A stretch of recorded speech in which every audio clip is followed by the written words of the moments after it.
Aminata Haïdara, journaliste à Africulture, nous a rejoint. Bonsoir. Bonsoir. Vous attirez ce soir notre attention sur l'écrivain sénégalais Felwine Sarr, connu notamment pour avoir initié les ateliers de la pensée, cette rencontre phare des intellectuels africains à Dakar.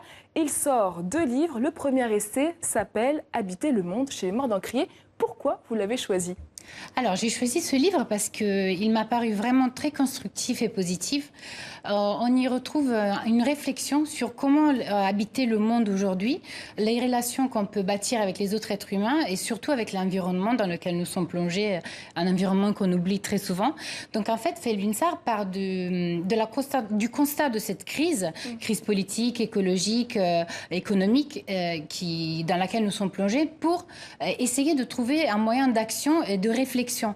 Donc, il nous propose une nouvelle façon d'habiter le monde. Et comment il nous propose de changer ce monde alors concrètement ? Alors, il nous propose par exemple des solutions politiques avant tout et ensuite aussi de changer notre imaginaire. Mais alors comme condition politique, comme proposition, il nous dit par exemple d'envisager un revenu minimum universel, une citoyenneté mondiale, une réforme de l'école, un décloisement des cultures. Pardon. Et en fait, on voit dans ces propositions aussi un exemple concret. Il dit par exemple les frontières. Il faudrait arrêter de les considérer des endroits de triage, de filtrage, mais il faudrait les considérer comme des endroits de double reconnaissance et de mise en relation entre les populations, par exemple. Voilà, donc c'est parmi ces propositions. Le second livre de Felwine Sarr s'appelle Ishin Deshin et c'est un recueil de textes variés. Ça veut dire quoi, Ishin Deshin ?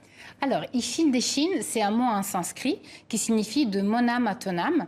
Et c'est un mot qui souhaite en fait proposer la reconnaissance mutuelle entre personnes ou âmes, en tout cas population. Et c'est pour une sorte de connivence intime entre les êtres. Et c'est un texte, Ishin Deshin, c'est un recueil dans lequel on peut trouver une pièce de théâtre, des poésies, des chansons et aussi un texte qui réfléchit à propos d'être poète aujourd'hui. Et la question de l'imaginaire est donc centrale dans ces 2 livres. Oui, absolument.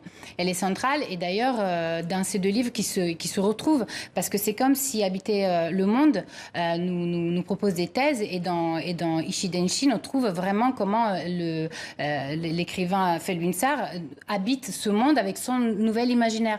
Par exemple, il propose un rapport à la nature fait de communication avec les éléments de la nature, c'est-à-dire par exemple il s'adresse aux arbres, aux astres, aux rivages et on trouve aussi une grande importance à l'unité spatio-temporelle et au passé, c'est-à-dire qu'on peut quand même se retrouver avec une communication aux ancêtres. Donc il y a une phrase qui m'a beaucoup marquée, c'est « nous étions, nous sommes et nous serons », donc d'unité vraiment spatio-temporelle. Et on trouve aussi une importance qu'il donne à l'inconnu, c'est-à-dire qu'on peut se nourrir de l'inconnu, il ne faut pas avoir toujours peur de ce que nous ne connaissons pas.